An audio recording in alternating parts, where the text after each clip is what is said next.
Yesterday, Senate Republicans blocked the For the People Act. The bill would have enacted sweeping election reforms ranging from voter accessibility and curbing the influence of big money in politics to eliminating partisan redrawing of congressional districts known as gerrymandering. On Monday, Senate Minority Leader Mitch McConnell had this to say about the bill. Is a desire to rig the rules of American elections permanently in Democrats' favor. That's why the Senate will give this disastrous proposal no quarter.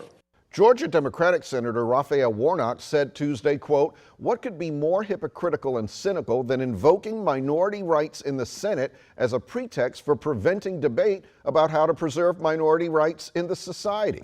Hear me out. In my view, Senator Warnock is 100% right calling the Republicans hypocrites on this issue.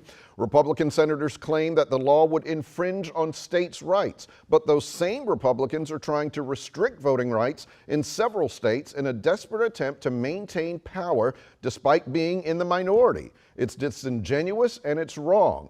This should not be a partisan issue, but amazingly, it has become that. If it comes to playing hardball to protect our democracy and our right to vote, that's what Democrats need to do. Republicans have shown they have no reservations doing what they feel is necessary to hold on to power. If Democrats don't respond in kind, our democracy is in serious danger.